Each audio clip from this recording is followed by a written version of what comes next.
Good afternoon and a very warm welcome to our planetary health dialogue on environmental justice and air pollution, which is part of our regular webinar series organized and facilitated by the Center for Planetary Health Policy. For everyone who might not know the CPHP, we are a Berlin-based think tank working on the nexus of climate change and health, and on putting health within planetary boundaries at the top of the political agenda. My name is Marie Jung. I'm a research associate at the CPHP, and today I have the pleasure to guide you through the next 60 minutes together with my colleague Dorothea, who will moderate the second part of today's webinar. Today, we want to explore how air pollution and social inequalities are interconnected and discuss what Berlin and other German cities can learn from London, which has achieved remarkable improvements in air quality in recent years. Before we begin, just a few quick notes on housekeeping and today's agenda. This session is being recorded and will be made available on our website afterward. All participants are muted by default, and during the discussion phase, you will have the chance to raise your virtual hand and to ask a question. Just keep in mind that you'll appear in the recording. If you prefer not to speak live, you can always share your questions or comments via the chat. As we want to make this webinar as interactive and engaging as possible, we really want to invite you to contribute actively, and we will try to incorporate your comments and questions into this discussion as best as we can. So now we will start with a brief introduction to the concept of environmental justice, followed by two short input presentations by our wonderful guests. And after that, we'll move into a moderated dialogue and an open discussion. Okay, so now let me start with a brief introduction to the topic.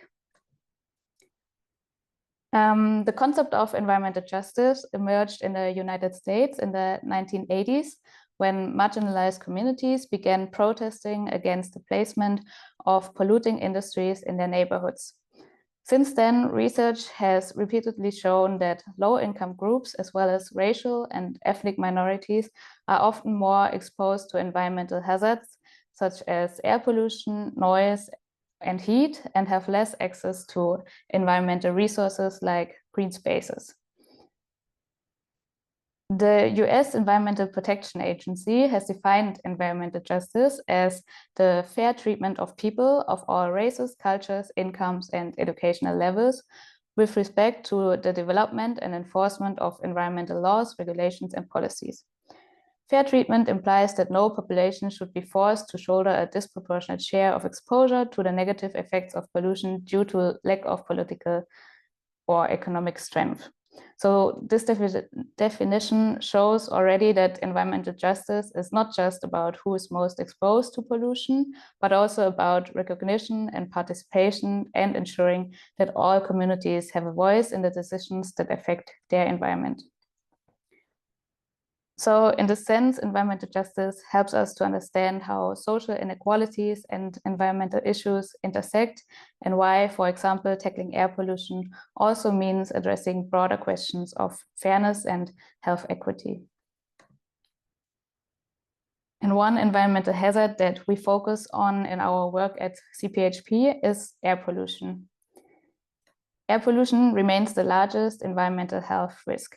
While it contributes to mortality, its impacts on the burden of chronic diseases may even be more important.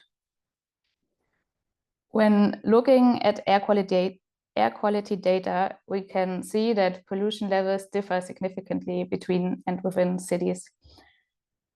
Many studies show that low-income populations, migrant and ethnic minority communities are often disproportionately affected. At the same time, these communities are usually contributing less to air pollution.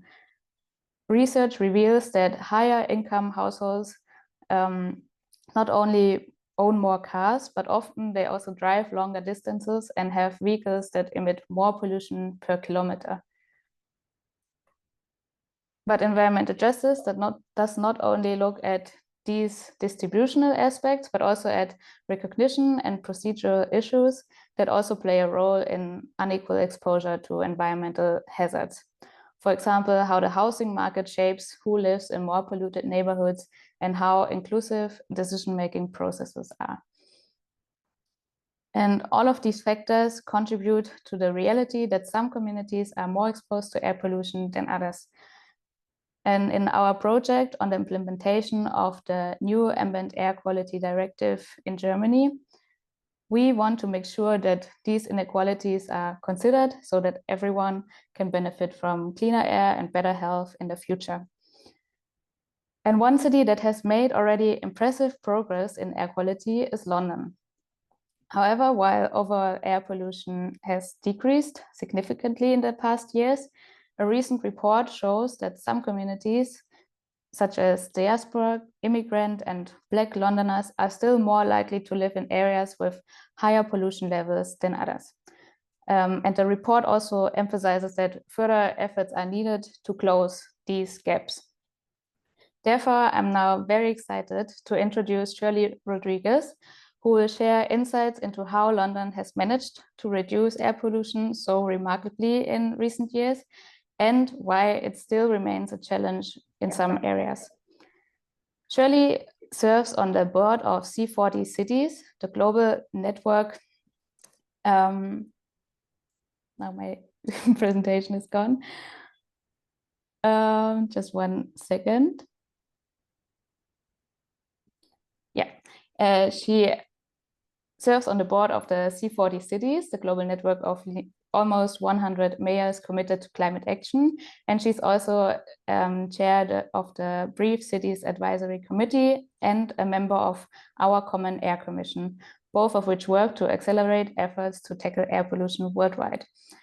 From 2016 to 2024, Shirley was London's deputy mayor for environment and energy, where she led world-leading programs to ensure London is a net zero carbon city by 2030, reduce air pollution, and restore nature across the capital.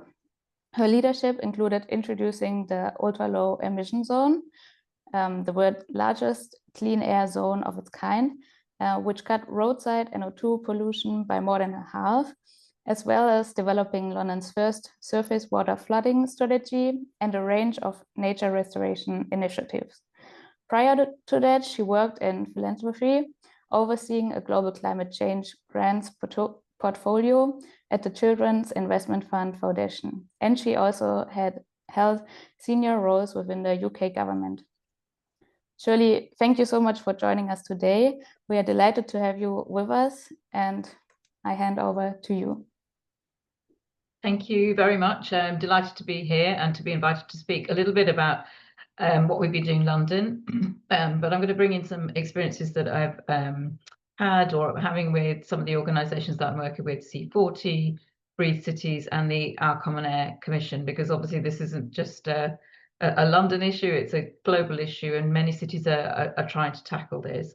And you've already mentioned about how air pollution is accounting for so many millions of deaths, but it's not commonly known that this is now the second leading risk factor for death ahead of tobacco use. So that means that people are increasingly more likely to die from breathing toxic air than they are from smoking. And cities like London are a huge location for action, because of half the global population live in cities. That trend is going to carry on. There are huge areas of economic, activity, inequalities, as you've mentioned, but there are also huge centres of innovation and communities who want something to change. So that gives us a big opportunity. So maybe to the next slide, I'll talk a little bit about why did London have to tackle air pollution? London being no different from other cities with the problem. And you'll see this is a slide that showed the air pollution that we inherited in 2016 when Mayor Sadiq Khan was first elected. And experts at that time advised him that with the current policies that he'd inherited, it would take 193 years to get London's air to UK legal pollution limits, and those reflected the EU pollution limits that operated at the time. And there were two, you can see there from the stats, 4,000 premature deaths, so many Londoners living with asthma, pretty much every school living in being located in a polluted area, and a massive cost to our health service as well. But what really motivated him to take action were two things. One is he developed adult onset asthma when training for the marathon, and he didn't know that you could get asthma. He thought you were just born with it. So that was a bit of a shock.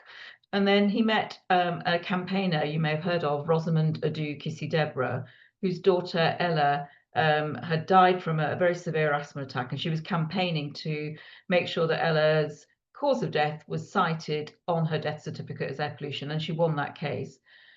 So because of these reasons, that problem that you can see there, the Mayor, Sadiq Khan, made it a political priority because it was an environmental injustice. Next slide. So the approach that we took, me as his deputy mayor, but with many other colleagues, was that first of all, that political commitment meant that I was able to ensure that air pollution wasn't just in the environment strategy, but it was integrated into every other strategy that the mayor was developing, from the London plan, the development strategy for new buildings in London, and the vision for how London grows, to its housing, its culture, transportation, obviously, and many others. And that holistic approach was absolutely fundamental to driving that change, to get everybody around this challenge. And then the other thing that we did was to build the evidence case for why we needed to make change. We have a very extensive reference monitoring system, very sophisticated, probably one of the most sophisticated in the world. And we knew that road transport was, because of older fossil fuel vehicles, was the huge cause of pollution. But in terms of what we needed to do more, what was the right policy intervention and where to do it, we needed more data and research.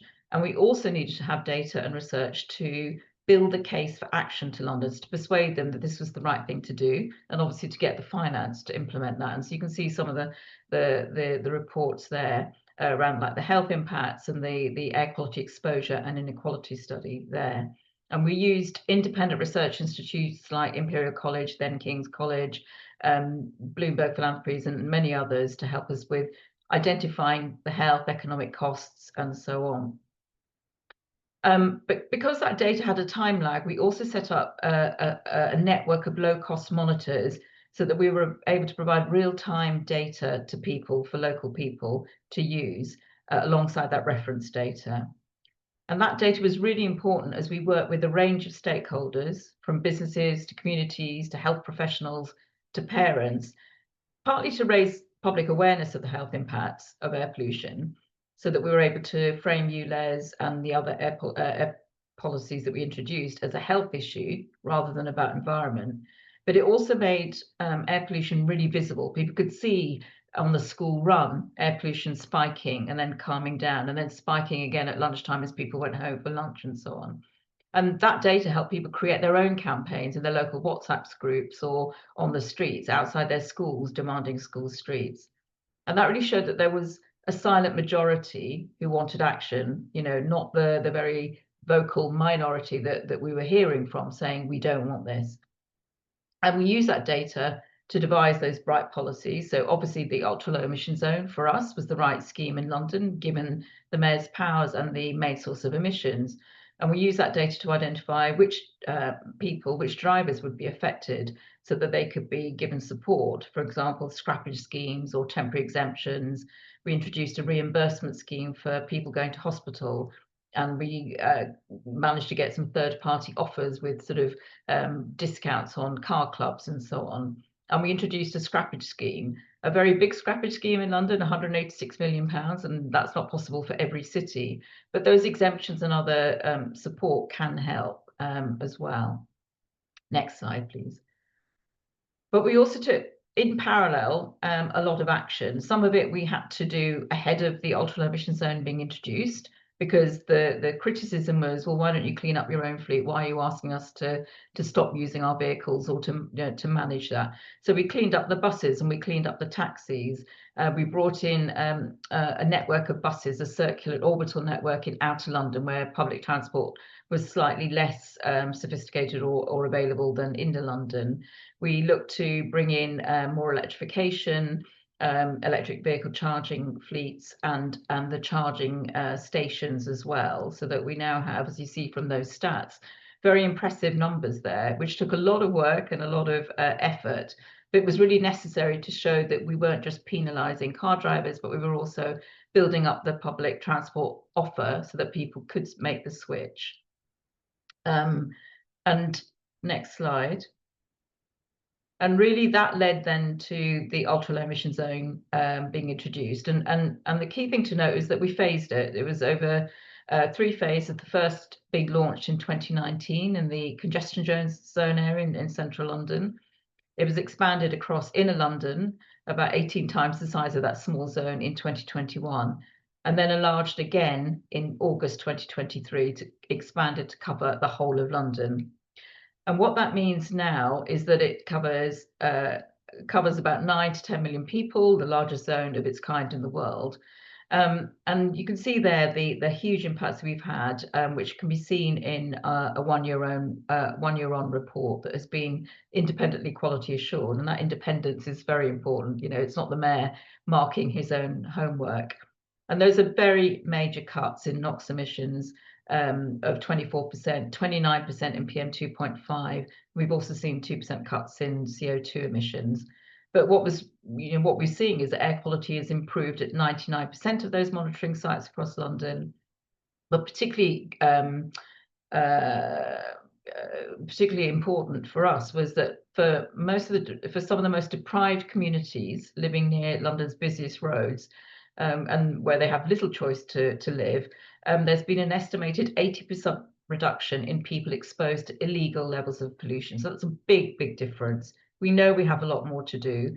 And even though London's air quality is improving faster than the rest of England, we know that, you know, if we want to meet WHO standards by 2030, there's a lot more to be done. Next slide.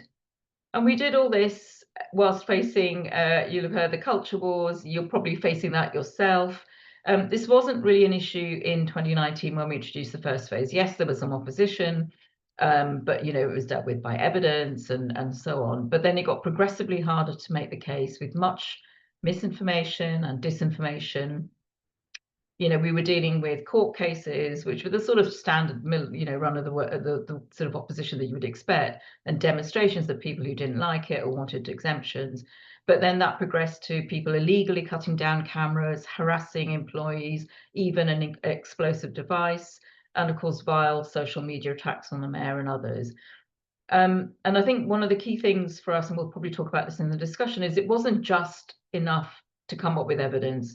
We needed to be really mindful of the politics of the subject matter, and remembering that most people have legitimate concerns. So you have to listen and address that and mitigate if it's possible. But that's not always possible, because the bigger picture is about reducing air pollution and helping the whole of London's health. But really important is you have to have an engagement plan, understand, you know, where the problems are, what the likely sort of touch points are that people are worried about. And you have to come up with some collaborations with doctors and parents with children and so on, because they're very powerful, and your political leaders have to embrace that, not shy away from that. I know some leaders don't particularly like working with NGOs, but they're really helpful in this debate. Next slide. So in the end, you know, this is why it's worth it. We've seen that sort of map of how London's air has cleaned up massively. And the key lessons there around collaboration and better data and public awareness are pretty much ones that we came up with in London, that we learned in London. But in the work that I'm doing with many other cities, these are the sorts of things that we're learning as well. The main thing is making sure that the local data is available for local communities to use. And you need to communicate much better to counter that misinformation and disinformation. We need qualitative as well as quantitative evidence, but the key things, we need it much more quickly. We use reference data, and then it takes 2 years to come up. We can't afford to wait for that if you're really trying to push ahead. So, you know, don't let the perfect be the enemy of the good. And you remember then that stat about taking 193 years to reach the legal limits for nitrogen dioxide. Next slide. And we've just had a report that's just come out that's just saying that with the policies that London has introduced, we've met those standards now in 9 years, 184 years earlier than expected. This means that almost 10 million people in London are breathing cleaner air, fewer children will be getting asthma attacks or growing up with stunted lungs, suffering from asthma, dementia, and all those sort of other problems that air pollution exacerbates or brings on. It feels incredible to say this, but, when we started on this, it just felt it was really going to be impossible. But it shows it can be done. That shows that air pollution isn't just an environmental issue, it's a public health crisis. And if you really communicate that, then people will get behind it. But also that it's one of social justice, the impact on people of Black and minority ethnic communities, people of low income, it has really made a difference. And it's outrageous that we're losing thousands of lives, affecting thousands of lives, millions of lives every year to something that is entirely preventable. It can be done, as we're seeing here. So thank you for giving me a little bit of time to tell you a little bit about what we've been doing in London. Thank you. Yeah, thank you so much for these interesting insights from London and also the challenges that you faced on this way. So if you have any particular questions to Shirley, please feel free to share them in the chat. And after hearing about London's experiences and their challenges, we will now turn to Professor Heike Köckler. She will share how the concept of environmental justice can help us create healthier environments and advance health equity. Heike studied spatial planning at TU Dortmund in the early 1990s, where she gained her PhD on the cooperative development of sustainability indicators. And from 2004 to 2011, she worked as a postdoc at the Center for Environmental Systems Research, focusing on procedural environmental justice. Since 2015, Heike has been professor on place and health in Bochum, continuing her work on procedural justice by working in her lab on digital participatory spatial analysis. And her current research also addresses distributional justice, and she integrates the ideas of health promotion and environmental justice at the local level by health in all policies and environmental justice mainstreaming. Thank you for sharing your expertise on environmental justice and health equity, and we are looking forward to your insights. The floor is yours. Yeah, thank you, Marie, for your kind introduction, and hello to everyone. I'm glad that I can add at least some theoretical and practical perspectives on environmental justice after this great presentation from Shirley. Thank you very much for that. In my perspective, environmental justice as a concept and theory and a vision where to go to, it offers a lot of opportunities for more health equity. And as Shirley mentioned before, it's pretty much also a public health issue, but also an issue of justice. I bring this model, it's a bit older, and people who know my work already know this model, but it helps a bit to show that there is a lot of research out on environmental justice, as it is in the United States, a research topic since decades. And we can build up on this. And we have to understand, and this was also mentioned by Shirley, where are the people able to live, what resources, what chances do they have, that the approach of equal opportunities really is an important basis, and we never should forget this as a basis for environmental justice as well. And I'm mainly working on this concepts of procedural justice I'm going to talk about later a bit, and distributional justice, what we heard about. But furthermore, we have also the concept of outcome justice that shows if we have situations of distributional injustice, and Marie gave an introduction, a definition of what environmental justice or injustice is. It might be that we have specific situations where we cannot reach complete, whatever this is, distributional justice, but we can again negotiate and come to something like outcome justice. So if we have specific people living on busy roads for specific reasons, and we do not manage to get everything complete quiet and complete zero emission, it might be that we have some priorities on measures, on activities, really focusing on these people as one answer. And I show some examples of how we deal with this. I now want to focus on the one hand on distributional justice. We heard about this. Environmental distributional justice seeks for equal access to environmental resources and protection from environmental burdens within a society. We already heard about one environmental factor like air pollution, what is the main topic about, but we also have other environmental pollutions, sometimes connected to the same source. So if we talk about transport pollution on heavy roads, it's not only air emissions, it's also noise emissions, or even the danger of being victim of an accident.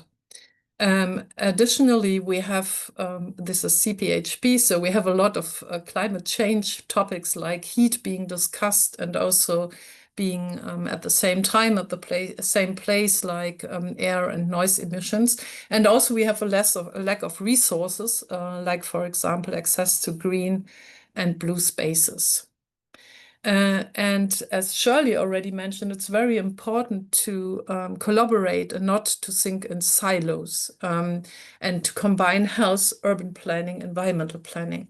But what is really challenging, and to be honest, and I don't want to understand it except this, even environmental planning is within silos. So we have noise action planning, air planning, green planning, and so on. So even within the one policy field of environment, we are really very in silos on our tour, and we really should overcome this. Being a bit active on that, I think it's now 10 years ago, we developed a model, the Spatial Urban Health Equity Indicators model. We call it briefly the SUHE model.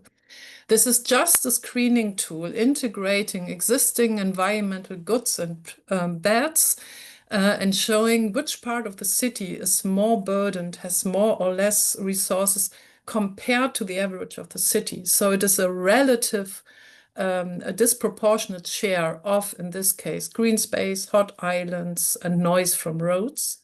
And at the same time showing where do populations live that we may assume as being vulnerable. As this is just a screening tool, we take data that is out there because we know some quite fancy approaches where people from the local level would say, oh, we are not able to run a specific research project. We can run this with existing data. And so we decided to use existing data and show here for the case of the city of Bochum, where my university is located, to show where differences are in environmental quality. So we see areas that are relatively less polluted in the south of Bochum, and areas which are more polluted in the middle and in the north. And we have areas where we have a lot of people who are of low income, represented by indicators of transfer income, so social welfare recipients. And where we assume that there is some sort of environmental injustice for these areas. And this mapping has been used not so far in air quality planning, but in noise action planning. This is just to give you a map where it was applied, because within noise action planning, we try to save areas from more noise, so to keep the environmental noise on a specific level and not to make it even more noisy. And this is really of great importance also for those people who suffer bad air quality. Shirley mentioned the situation of children, for example, and where do the children play? And do the children in their direct neighborhood have the opportunity to play with less air quality and also less noise emissions in green spaces? And so in the city of Bochum, they developed a concept to include this multiple burden concept of spatial urban health equity indicators, and used this as an additional information in noise action planning to prioritize those areas who should be kept from further noise distribution. And so this was applied and was used and was well accepted. So we managed at least a little bit to overcome the silo by integrating other environmental factors. And this is possible. This is not forbidden. I can always promote this and say the legal standard is the minimum standard, and you're always to go with good reasons above it. And some urban planners, I have seen some of you are online here as well, would say, if the spatial information is out in the city, you really have to use it and have to integrate it. Another example is from the city of Gelsenkirchen, where the SUHE model was also used in noise action planning to prioritize measures. And here we see again the multiple burdens in the city combined with the social indicator as well. And again, the number of people who are affected by noise. This was used to prioritize measures, but because what was also mentioned, what is true for London as well as cities in my region, is that resources in money and time and whatever are short. And we may have to prioritize and cannot have an approach all over the city and follow at least some kind of outcome justice by saying we prioritize areas which are relatively higher burdened with people, for example, in lower economic potential to act. I would additionally like to introduce or to include the concept of procedural justice. What is in my theoretical framework a translating factor between the capabilities and the distributional justice. Because procedural justice seeks for the equal opportunities for all in the meaningful involvement in environmental decision-making processes, as well as the initialization of such processes. This means that if people have not the power or the empowerment to speak out in any planning procedure, they may be neglected. And this is how planning works. So we have a minimum standard like environmental standards. We at least have them in air quality, but we don't have them in the noise example. And therefore, the participation of people plays a major role in noise action planning. And again, these are people who are also burdened with air emissions. And so the situation of these people is often not well regarded or included in environmental planning. And environmental planners often would be glad if more people would participate, because then they would have more argument for their noise action and clean air planning, but it's quite challenging. And as one approach, not the one and only, but one approach, we developed with our lab that Marie mentioned. We have a lab on digital participatory spatial analysis. We developed an application to let people participate in noise action planning, as it is mandatory to have a good public participation process in noise action planning. It is not that mandatory in air quality planning, as we have the environmental standard there. But what we developed here for noise could, with no challenge, be adopted in noise action planning as well. This could be something for the ongoing discussion. We started to develop it in Bochum. We used it also in the city of Dortmund, in the city of Gelsenkirchen, and I saw one of the colleagues is also joining, and in Essen, where we also have some attendant from there. So you're welcome to share your experience with this. We managed to reach a bit more and more diverse people through the online participation. And we will see, and sometimes in some parts we already see, that this has an effect on the planning and some more arguments on integrating aspects of neighborhoods, which are usually underrepresented in planning procedures. So with the combination of mapping distributional injustice, of having the information, and the combination of making it easier to participate, we hope to at least give some contribution to more environmental justice in environmental planning, as these are instruments that are out there that can be used already. For the discussion, I have some few conclusions or concluding remarks. So it is possible to use distributional environmental justice with multiple burden perspective within the sectoral environmental instruments. And the city of Bochum and Gelsenkirchen showed it. It's not forbidden. So you can apply it, you can use it if you have the data. And even if the data is not perfect, we can use it. So maybe we can share the experience that you have in London, but to have a city, to have at least an argument that there is a distributional injustice, this data works. I just want to make obvious or share with you that in the US, there was a very good screening to the environmental justice screen. For me, always a good example on how spatial data should be available to everyone. Again, a point that Shirley mentioned. Local communities need the local data. I want something like this in Germany all over to be available. I know that Mr. Trump set up a lot of executive orders, and one was for this. This is shut down. So the EPA does no longer run the Environmental Justice Monitor.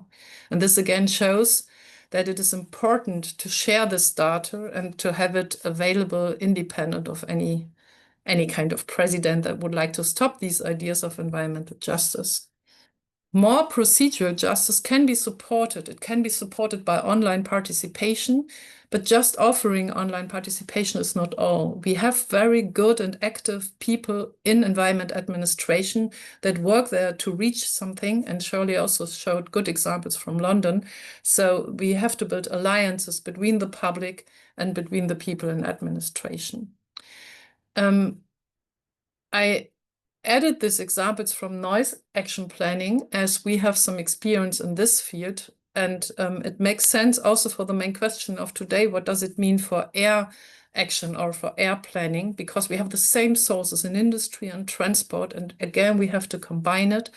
And what we do here and what we learn here can easily be applied in the case of air environmental planning. And it could also be adopted with climate adaptation planning if we include the heat islands to have this multiple burden perspective.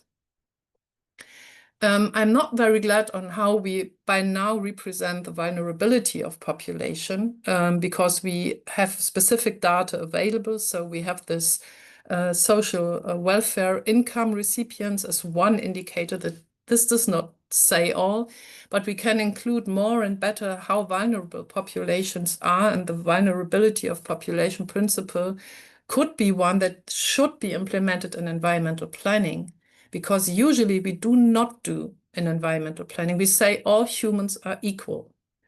This is right to the basic constitution, but not right with the perspective of environmental justice, because we have people facing different kind of discriminations and being affected more severe by the same pollution than others. And so we should go for that. Okay, this was my point. I'm looking forward to any kind of questions and discussions. Fantastic. Thank you so much, Heike. And hello, everyone from my side too. I'll take over the moderation from here. My name is Dorothea, and I'm the director of the Center for Planetary Health Policy. Yes, thank you so much for these fantastic presentations. I think they really showed one example where we had sort of this political leadership from the top down, and that really kind of drove the action in London. But we also see what can already be done with planning, city planning, as you were showing, Heike, and how to integrate people in that approach. Yes, I invite everyone to comment, to raise your questions. You can raise your hand just on the bottom of the screen, or you can write your questions in the chat, just as you wish. I have some questions as well, of course, but yeah, I'll also keep an eye on yours. One thing I was wondering, so yes, we have talked about this significance of sort of political awareness and keeping air quality on the political agenda, and both of you have talked about the importance of that. And Shirley, obviously, you mentioned how Sadiq Khan, the mayor of London, really kind of championed air quality. And I can say I lived in London at the time when he came into power and you came into the administration, and when you introduced all those schemes, and it was very visible in the city, right? You really could see air quality as an issue all around, on the buses, on the underground, and so on. What would you advise maybe people working on air quality in contexts where you don't have that political buy-in yet? What works to get that? You have to get people speaking up and demanding it of your politicians, and you can start at the local level with, you know, your local school governors and wanting to make sure the streets outside the school are safe and you know, either have traffic banned or they're cleaner traffic. But ultimately, it's coming together as a coalition of people who are concerned, and I think having health professionals alongside. You know, we had an organisation called Mums for Lungs, whose children, you know, had asthma or various other sort of air pollution related diseases, who were campaigning for taking action. We had somebody very visible in Rosamond, but, you know, those NGOs came together as a coalition, but they also partnered with organisations where doctors came together, Doctors Against Diesel, but also working with trades unions and others. So it became a very broad church, and individually making sure that it doesn't become it is a cross-party issue. It's not a sort of a left issue. It's about things that matter to me as a voter, and that is the health of myself, my family, my friends, my community, future generations. And I think that was a very big focus for people to understand. It wasn't just an environmental issue, which was a nice to have. It was a fundamental human right, and it had, I think, one of the big changes also was getting the business in community, the CBI, their business network, commissioned a report to look at the cost of days lost to business from workers being sick, and then they answered that's an economic cost which can be dealt with quite easily by cleaning up their vehicles, etc., etc. That makes sense, yes. And I think I remember when I first heard about, you know, we've got the new EU standards now for air quality, and when they first showed us how many billions could be saved for the economy with the new standards, I think that's really astonishing, and it's kind of crazy that we don't talk about that more. Heike, do you think, how is it in Germany? Would you say there is a very active sort of civil society that is getting involved, the health sector that also gets involved with the topics you were talking about in terms of the justice element, but also how our health is shaped by noise and air pollution and the spatial aspects that you were talking about? Or would you want to have more of that working together? Both of them. So we definitely need more of that, because if we have a look at our cities, they are in parts not as healthy as they should be, and we still have environmental injustice. And when Shirley was mentioning the death protocols and that it should be written on what the reason for death is, we don't know this exactly enough in Germany. So we have in our region cities where people get less older than in other cities, and they ask us as universities, how can you support us that the people die here much earlier than in other cities? And even the death statistics is not that good. The good message is it's not that you do not just die earlier in cities and live longer on the countryside. This is not true. In our region, you live the longest in cities, but the cities are different. And so what we really need on the agenda is, and if you talk about the economic effects, who is benefiting from it and who has to invest?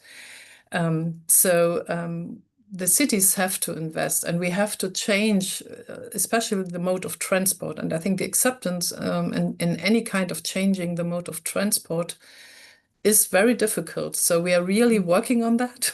And I think we have good examples. And when London started having the zone where you have to pay to enter the city by a car, everybody said, oh, London will die. No, London did not die, and London was still economically active. So we need such forerunners to see how it works. But we have some good examples of health departments and environmental departments and planning departments working together and dealing with this. Yeah. That's good to hear. And of course, this is also what we're trying to contribute, representing an NGO as well. One issue that you both mentioned is the role of misinformation and sort of knowledge and how to get people on board with the measures that are taken. And I think we all know, and you spoke about the US as well, Heike, that the mood has changed a bit and that it's becoming harder and harder to get acceptance for these issues. At least it appears to be that way.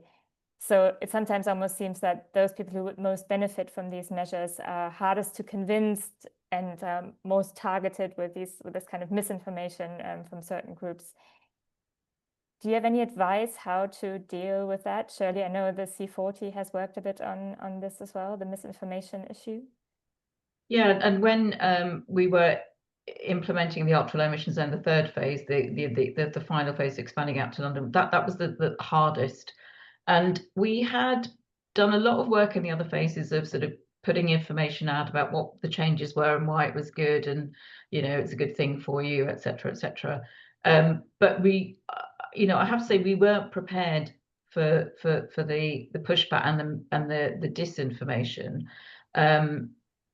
So for anyone implementing any policy, I think, because any policy now, environmental, transport policy, climate policy, is seen as negative by certain quarters. So you have to get your facts and your evidence and your social media strategy ready, at the same time as you're developing the initiative and how it's going to be implemented, because you need to understand what are the problem topics that people are going to raise. Some of it will just be the usual stuff about, oh, it costs money and it's you're just taxing me, but others are very specific issues to your locality that you need to be aware of and understand.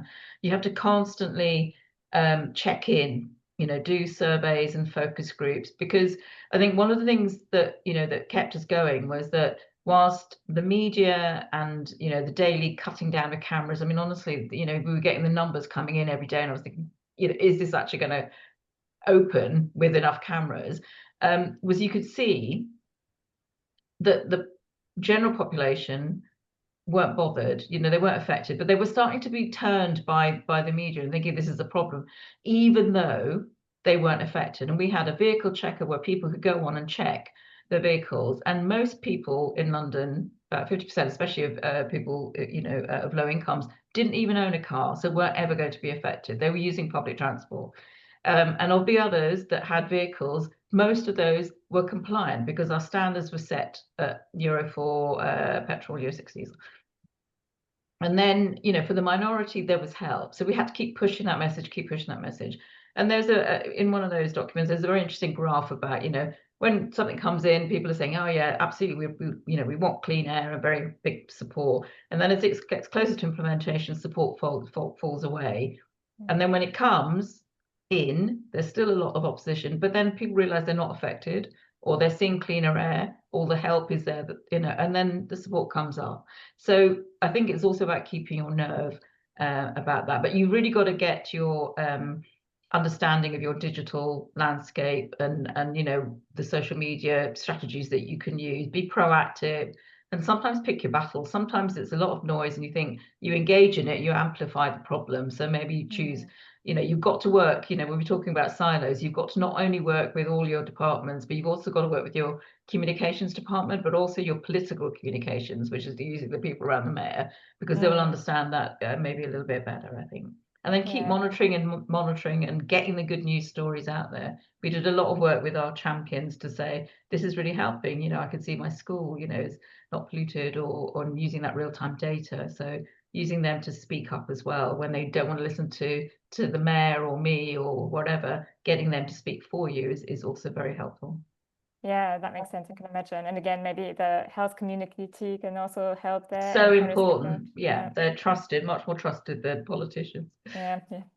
I would like to add 2 points on that. I absolutely agree. And one thing is that we have good experiences really working with diverse communities, because we have a specific perspective, but we may not have in our vision the everyday life, the setting experience a person has that is affected, or to understand the fear or the fear for change that this person may have.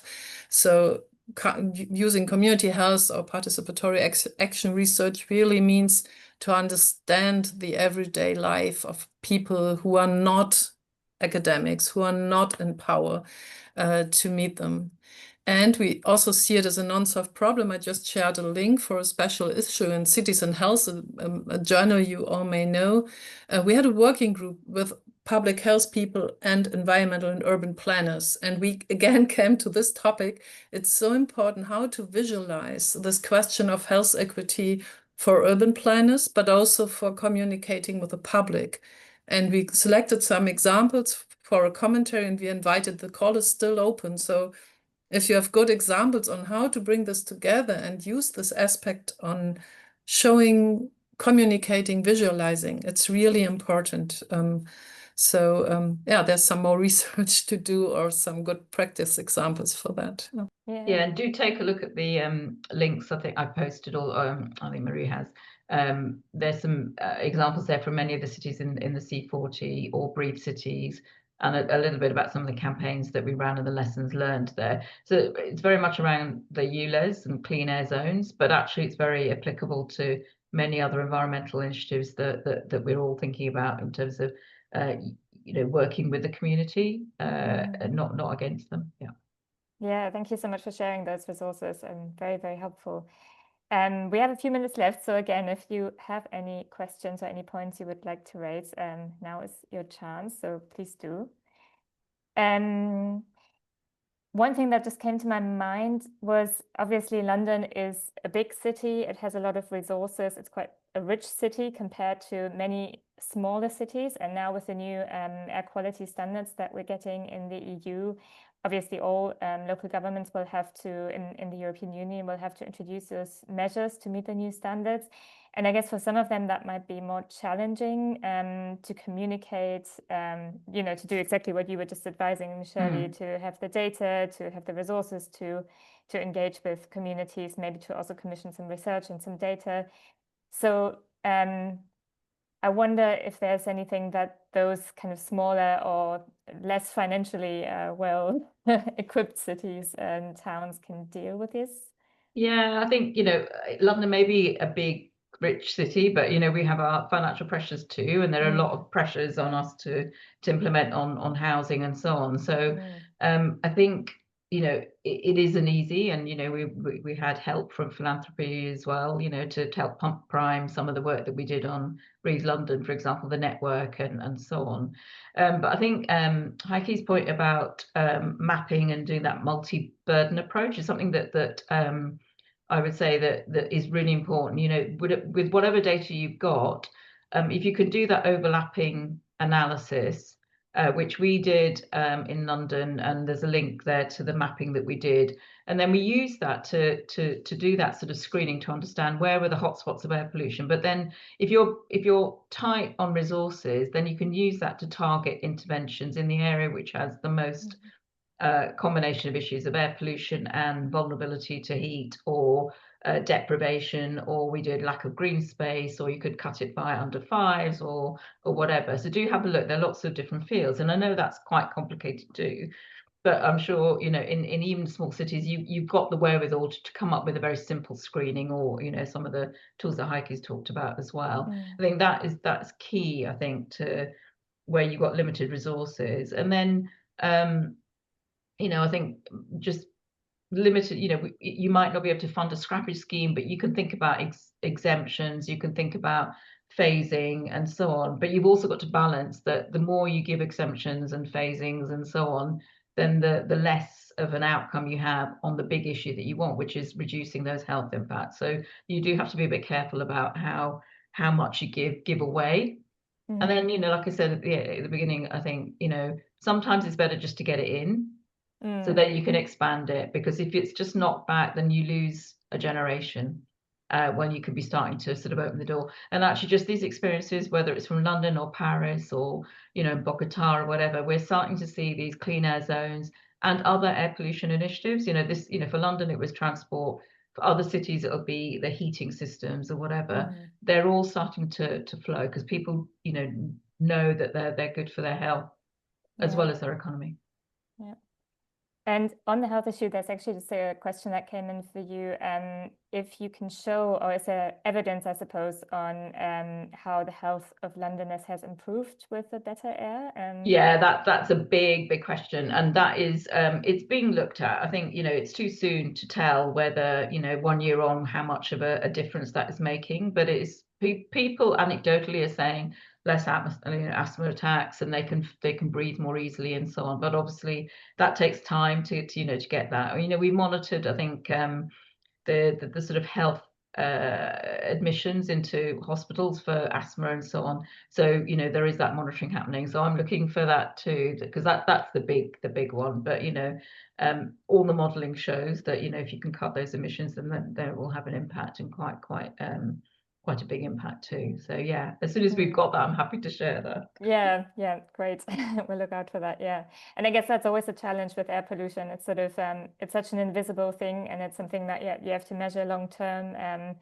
That's sometimes what makes it so difficult to kind of grasp, isn't it, and communicate. Yeah, which is why you have to lean into other things. The more immediate things about this is a sort of more livable city now, and the economic growth from this is helpful, because some of this stuff is so long term that people don't think it's worth it, or they never see it, or they don't believe it.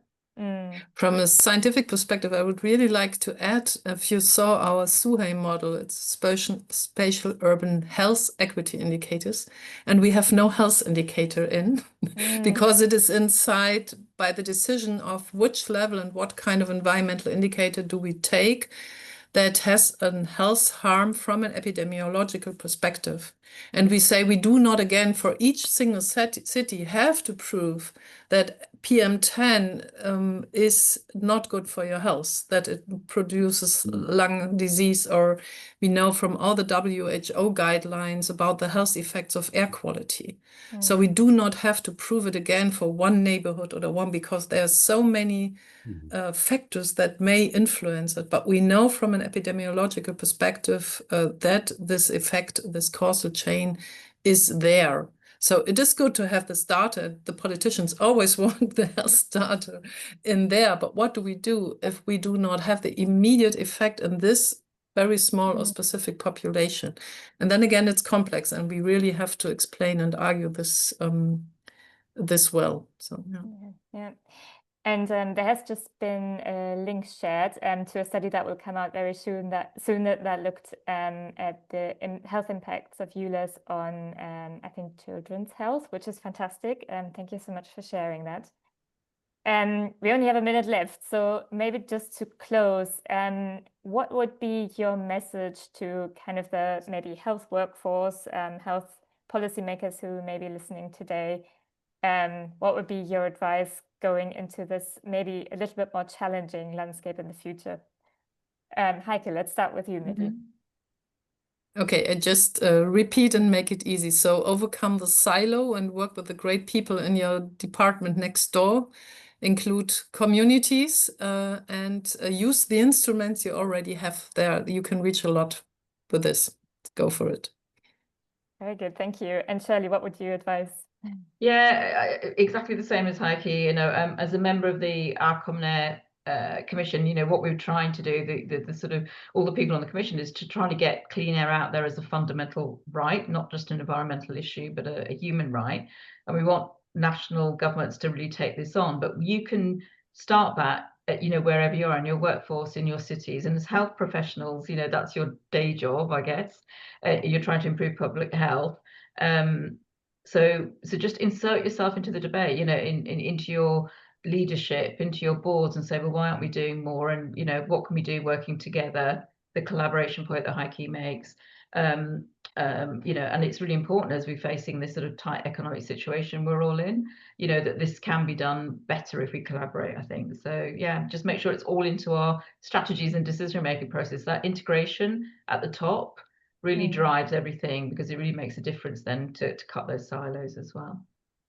Thank you. Yeah, excellent advice. And we'll certainly take that with us into our project where we're looking specifically at Berlin and the Ruhr area, so close to you, Heike, and how the new air quality standards can be implemented there, by also making sure that you protect vulnerable people, especially, and make them benefit the most, and communicate to them as well, of course, with them. So yeah, I mean, again, the hour has flown by. So thank you so much, Heike and Shirley, for these excellent insights. It's been a real pleasure. And I think I'm taking a lot of important steps with us. Thank you, Marie, also for the first half of the moderation, and everyone here for participating. You can stay up to date with our activities by subscribing to our newsletter. You can see the link in the chat, and we'll be back with our next Planetary Health Dialogue next month. We don't have a date yet, but we'll let you know about that as soon as possible. The topic will be a bit different. It's going to be about how the business community can actually benefit from better climate protection laws and sort of a reliable legal framework, and also how occupational safety can or should adapt in the climate crisis. So yeah, thank you again for everyone for attending, and have a wonderful evening.